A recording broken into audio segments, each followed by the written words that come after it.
Pour transporter ces décors de 10 mètres de haut, les équipes adoptent un immense système de travelling. Ils conçoivent une fosse avec un rail au sol sur lequel des chariots et un bloc moteur sont fixés. On a un ensemble de 12 moteurs qui sont assemblés 2 par 2. Donc c'est 6 groupes de 2 moteurs. On a aussi prévu, si certains tombent en panne, on peut continuer de faire tourner. En fait, la solution est légèrement surdimensionnée pour anticiper certaines pannes et pouvoir continuer de faire tourner le spectacle. Les décors peuvent aller jusqu'à 12 km/h et donner cette impression de foncer dans une petite ville de France au début du XXe siècle. Pour ce show, un autre prototype a été spécialement conçu pour époustoufler petits et grands. Notre spectacle, on a ce petit magicien qui arrive à transformer les objets d'un petit carrousel en réalité. Donc il va transformer une petite gondole de Venise en une grande gondole de Venise. Et puis le public va comprendre ça, que quand on monte dans le petit manège, le manège fait son demi-tour, le petit objet disparaît et il se transforme en grand. Et du coup, à la fin du spectacle, on a nos acteurs qui vont choisir de monter dans un petit avion. Le manège va faire son demi-tour, on va laisser quelques secondes de suspense parce que les visiteurs vont se poser la question en disant « c'est pas possible, on est dans une salle, ils vont pas le faire ». Un appareil biplan, comme en pleine lancée, surgit juste au-dessus de la foule. L'avion à son démarrage, il a une accélération qui est très forte et il va à 6 mètres secondes carrés sur son début de course. Cet avion se déplace quand même à une vitesse de 22 km/h. On a un moteur qui vient mettre en mouvement un câble. Le câble fait toute la trajectoire de l'avion et est renvoyé avec une poulie. C'est un peu le principe d'un téléphérique. L'avion, inspiré des modèles utilisés pendant la Première Guerre mondiale, est fixé sur un rail de 62 mètres de longueur. Pour des raisons évidentes de sécurité, l'appareil se devait d'être ultra léger. Il a été développé par une société spécialisée dans le modélisme. Il ne pèse que 120 kg. On a un système de bac de rétention sous la mécanique. La moindre petite chute de pièce est finalement retenue par ce bac. Aucun risque de chute d'éléments mécaniques sur le public. Cet appareil n'est pas la seule surprise venue du ciel. Les créateurs ont élaboré un autre effet de magie. L'idée artistique, c'est que la flamme du lampadaire sort du lampadaire, crée un cercle autour de l'acteur et s'en va en coulisses par magie. Donc là, on a utilisé le drone, justement, pour faire cet effet, et c'est magique. Décollage. Les drones, une des forces du Puy du Fou mise au point pour leur spectacle nocturne, la Cinécénie, en 2014. Avec 50 ingénieurs, la marque vendéenne développe et dépose un brevet pour un modèle de drone baptisé Néoptère. La flotte de 30 appareils est pilotée par un seul homme. Les drones sont capables de voler en simultané à 60 mètres de hauteur et à une vitesse de 20 km/h.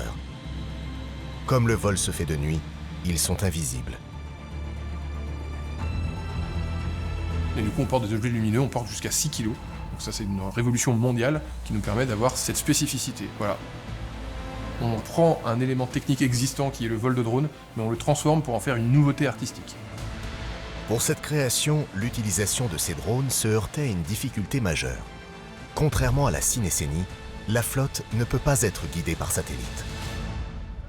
Le GPS en intérieur ne fonctionne pas, il n'est pas précis, parce qu'on a toute la marture du bâtiment métallique et les ondes passent très très mal, même pas du tout, entre l'atmosphère et la position du drone. Donc c'est pour ça qu'on est obligé d'utiliser une autre technologie.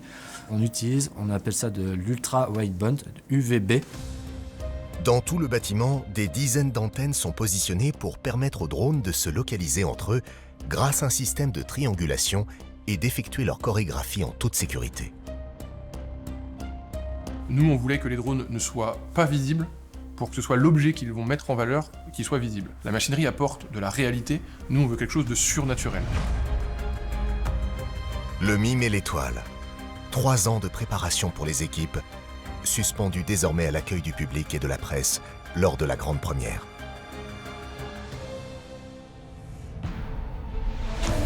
À quelques mètres seulement du mime et l'étoile, un autre bâtiment baptisé le Théâtre des Géants.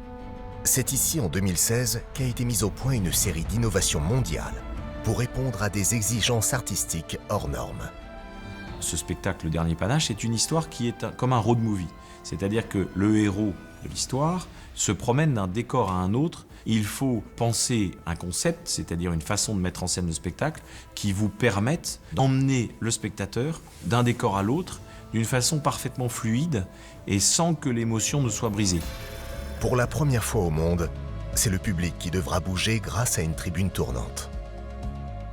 Les équipes construisent un prototype, un disque sur lequel sont placés des fauteuils actionnés en dessous par un système de motorisation. Mais ils butent pendant des mois sur une exigence. La tribune doit se déplacer sans que le spectateur s'en aperçoive. Et puis un jour est arrivé, après moult allers-retours et moult essais, le moment où on a posé la chaise, on a fermé les yeux, et là je dis ok go, puis au bout de quelques secondes je dis bah, allez-y, hein, vous pouvez lancer les gars, allez-y, puis j'insiste pour qu'ils lancent, et en fait j'étais déjà en train de tourner. Donc je me rendais pas compte que je tournais. Voilà.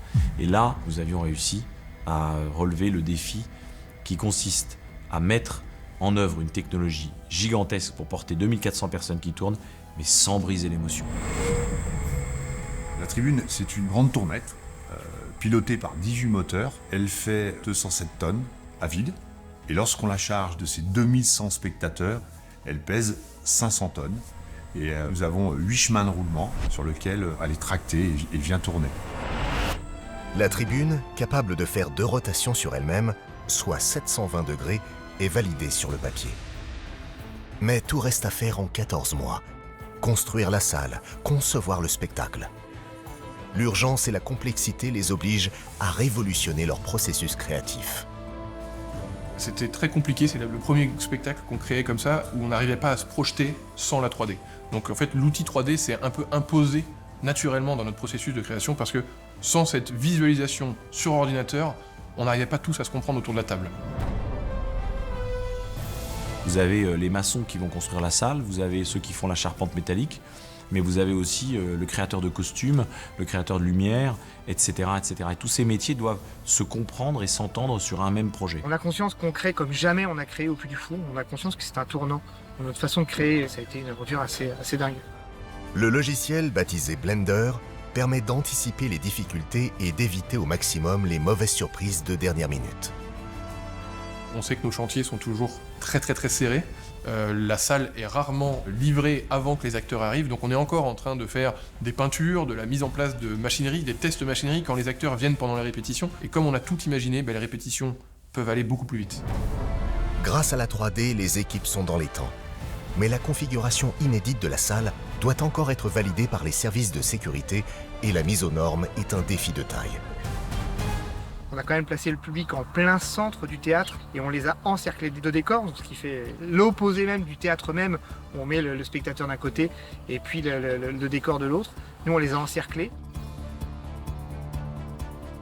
Donc il a fallu qu'on multiplie les issues de secours réglementaires qui nous étaient demandées, et donc on a mis plus d'issues de secours que prévu.